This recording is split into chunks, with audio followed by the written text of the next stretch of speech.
मध्य प्रदेश में ज्योतिरादित्य सिंधिया ने भारतीय जनता पार्टी की नींव को हिलाकर रख दिया।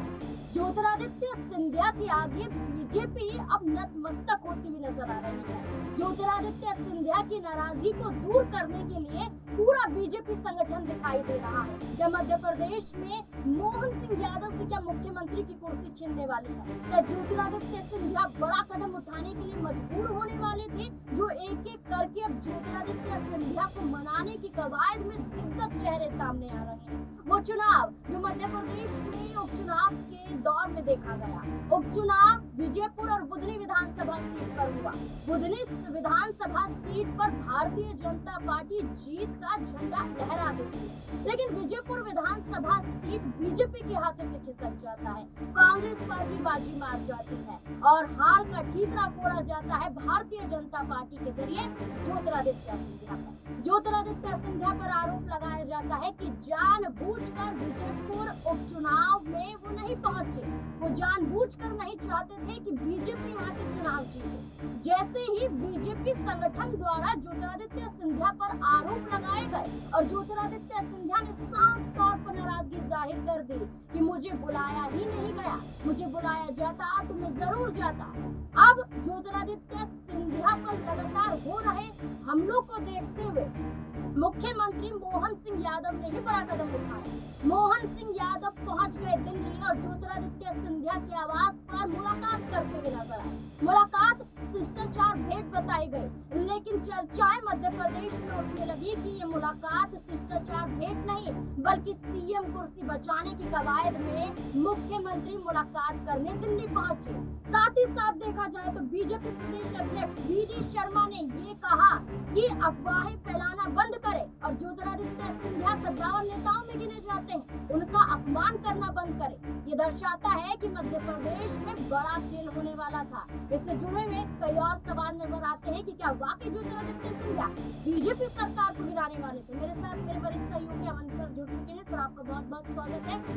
सर, मध्य प्रदेश में अभी तक हम ये देख रहे थे कि बयानों को लेकर वार पलटवार हो रहा था, सिंधिया मना कर रहे थे, लेकिन बीजेपी संगठन द्वारा ये कहा जा रहा था कि बुलाया गया था लेकिन जानबूझकर नहीं आए। अब देखिए, मोहन सिंह यादव मुलाकात करने पहुंच जाते हैं ज्योतिरादित्य सिंधिया के आवास पर और मुलाकात के बाद यहाँ पर खबरें सामने आती हैं कि मुलाकात के पीछे की वजह सीएम कुर्सी बचाना था। और वी.डी. शर्मा की बात करें जो बीजेपी के प्रदेश अध्यक्ष हैं, उनको खुले तौर पर सामने आना पड़ता है और एक लेटर लिखना पड़ता है कि इस तरह की खबरों पर ध्यान न दें। क्या लगता है सिंधिया वाकई बीजेपी के नींव को हिलाने वाले? देखिए, बिल्कुल जाहिर सी बात है, आपने कई तथ्यों का जिक्र इसमें किया और बिल्कुल ऐसा कोई जो चांस लगता नहीं कि जो सिंधिया की वापसी कांग्रेस में हो पाएगी। लेकिन देखिए, जैसा संभावनाओं को लेकर हमेशा बात की जाती है कि भाई सिंधिया उन ताकतवर नेताओं में से रहे हैं कांग्रेस पार्टी के, जिनको अभी भी कांग्रेस पार्टी भुला नहीं पाई है। और जब तस्वीर निकल कर सामने आती है राहुल गांधी की और सिंधिया की एक साथ, उसके बाद ये बात कही जाती है कि क्या यहाँ से दोनों के बीच दोबारा पैचअप होता हुआ नजर आ रहा है, क्या यहाँ जो गिले शिकवे थे क्या वो खत्म होते हुए नजर आ रहे हैं। इन चीजों को लेकर लगातार बयानबाजियां होती रही, लेकिन उन सबसे परे अगर हम बुधनी और विजयपुर सीटों की बात करें जहां पर बाकायदा सिंधिया को जाना चाहिए था और प्रचार प्रसार करना चाहिए था, क्योंकि भगवान दास जो संगठन मंत्री भी एक तरीके से बीजेपी के, वो ये बात कहते हुए नजर आते हैं कि उनका नाम लिस्ट में था, लेकिन सिंधिया जो था खुद ही यहाँ पर प्रचार करने नहीं आए। अब यहाँ पर अगर हम सिंधिया की बात देखें, सिंधिया कहते हुए नजर आते हैं कि भाई मैं बयान के ऊपर पलटवार नहीं करता, मैं बयान के ऊपर बयान नहीं देता। तो ये जो तमाम चीजें हैं ये बताती है कि यहाँ बीजेपी के अंदर कोई ना कोई ऐसी बात थी जिसको लेकर बीजेपी के नेता परेशान जरूर थे, क्योंकि सिंधिया जिस तरह से गुस्से में नजर आए तो उसके बाद बीजेपी को भी लगा कि अगर सिंधिया नाराज हो जाते हैं तो मध्य प्रदेश के अंदर जिस तरह से किला हम लोगों ने फतेह किया है वो हमारे लिए मुश्किल हो जाएगा। क्योंकि अगर आप देखें, बुधनी में भले ही बीजेपी जीती, लेकिन नाज़रीन जरा आप जीत का अंतर देखिए, महज 10-11 हजार वोटों से जीत मिली है बीजेपी को, बड़ी मुश्किल है, क्योंकि कई राउंड तक तो कांग्रेस पार्टी के नेता ही आगे दिखाई पड़ते थे। वहीं विजयपुर की बात करें तो कह सकते हैं कि जो रावत कह सकते हैं कांग्रेस खेमे से बीजेपी में शामिल हुए थे, मंत्री बन जाते हैं रामनिवास रावत, और पद पे रहने के बावजूद जो उनको हार मिलती है।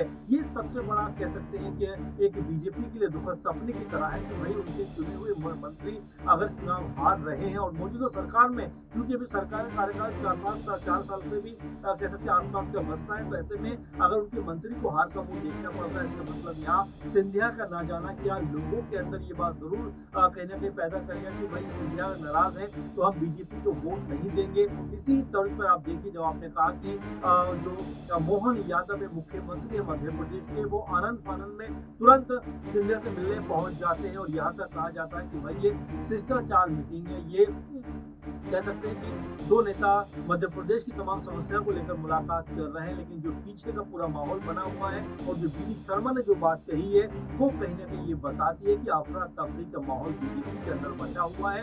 क्योंकि अगर यहाँ पर सिंधिया ने कोई गरम रुख दिखाया, कोई कह सकते हैं कि बयानबाजी की, तो बीजेपी के लिए स्थिति को संभालना मुश्किल हो जाएगा। क्योंकि बीजेपी बड़ी उम्मीद के साथ में सिंधिया को तोड़कर अपने खेमे में लेकर आई है और यहाँ से अगर सिंधिया एक बार फिर बैक चले जाते हैं या अपने कह सकते पुरानी पार्टी में चले जाते हैं तो बीजेपी को स्थिति संभालना आसान नहीं होगा। क्योंकि आने वाले 5 साल और जो 3-4 साल है बीजेपी के लिए बड़े कठिन माने जा सकते हैं। उत्तर प्रदेश का एक अहम चुनाव 27 में सामने है, 29 में लोकसभा का चुनाव है, तो ऐसे में अगर सिंधिया कांग्रेस पार्टी में शामिल हो जाते हैं वापिस से, तो ये बीजेपी के लिए एक बहुत बड़े झटके के तौर पर देखा जाएगा। देखिए, सिर्फ कांग्रेस पार्टी के जरिए बड़ा संकेत मिल रहा है कि मान सम्मान ज्योतिरादित्य सिंधिया का बीजेपी में कितना है। देखिए, श्योपुर की बात करें तो यहाँ पर ज्योतिरादित्य सिंधिया पहुंची थी और ज्योतिरादित्य सिंधिया जब पहुंचे तो एक बुजुर्ग व्यक्ति उनसे मुलाकात करने आए थे। वो अपने किसी विवाद को लेकर, एक समस्याओं को लेकर ज्योतिरादित्य सिंधिया से मुलाकात करते हैं, एक चिट्ठी उन्हें सौंपते हुए नजर आते हैं। ज्योतिरादित्य सिंधिया आश्वासन देते हैं, लेकिन देखा जाए तो 12 महीने इस पूरे मामले को बीत जाते हैं। जमीन से जुड़ा हुआ मामला बताया जा रहा था कि कब्जा किया गया, उसे हटाने को लेकर चर्चा थी, लेकिन ज्योतिरादित्य सिंधिया से मुलाकात की गई, आश्वासन दिया गया, लेकिन कोई भी संज्ञान नहीं लिया गया। इस पर जीतू पटवारी जो कांग्रेस पार्टी के प्रदेश अध्यक्ष हैं, उन्होंने क्या कहा है वो पढ़कर बताते हैं। फिर सवाल नहीं सर, यहाँ पर वो कहते हुए नजर आते हैं कि आज एक बुजुर्ग को मंच पर बुलाकर मैंने उनसे बात की, ये 80 साल के बुजुर्ग हैं जो मेरे दादा की उम्र के हैं। ये ज्योतिरादित्य सिंधिया के पास गए, उन्होंने इनकी बात सुनी, उनकी बात सुनकर उन्होंने 8 जनवरी को शेरपुर कलेक्टर को लेटर लिखा।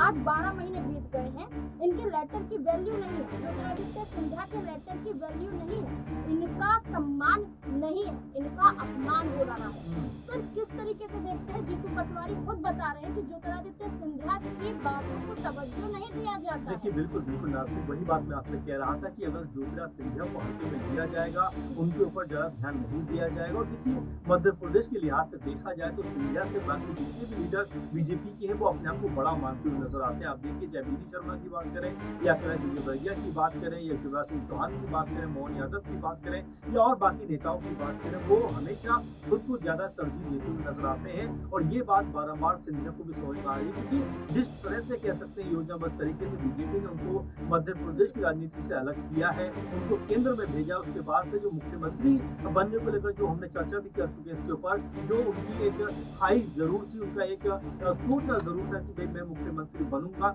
लेकिन उनको जिस तरह से केंद्र की तरफ डाइवर्ट किया गया है तो उनका मुख्यमंत्री बनने का सपना जो था वो लगभग बीजेपी के अंदर चकनाचूर होता हुआ नजर आ रहा है। क्योंकि यहाँ पर कई ऐसे चेहरे हैं जो खुद को मुख्यमंत्री के तौर पर पेश कर रहे हैं। देखिए, जब शिवराज सिंह चौहान हटे तो मुख्यमंत्री बन गए मोहन यादव, यहाँ पर सिंधिया का तो कहीं जिक्र ही नहीं हो रहा। तो कुल मिलाकर सिंधिया के लिए कई चीजें ऐसी हैं जो उनके खिलाफ जाती हुई नजर आ रही नाज़रीन। और यहाँ पर जिस तरह जीतू पटवारी ने जो बात कही है कि उनकी बातों को तवज्जो नहीं दी जा रही, तो क्या ये भी एक वजह है? क्योंकि हमने देखा कि बीते दिनों जिस तरह से उनके पिता और कांग्रेस के पूर्व बड़े मंत्री कहे जा सकते हैं, बड़े नेता कहे जा सकते हैं, माधव सिंधिया, उनकी मूर्ति को, स्टैच्यू को जिस तरह से कह सकते हैं गलत तरीके से हटाया गया, उसको लेकर खुद बीजेपी के लोग कह सकते हैं असहज हो गए। तो क्या यहाँ पर सिंधिया उनके अपमान से भी कहीं ना कहीं अपने आप को परेशान महसूस कर रहे हैं? इसीलिए वो जो है एक्टिविटी जिस तरह की नजर आ रही है कि जो आप देख रहे हैं कि ऐसा लगता है कि बीजेपी के नेताओं से वो खुश नहीं है।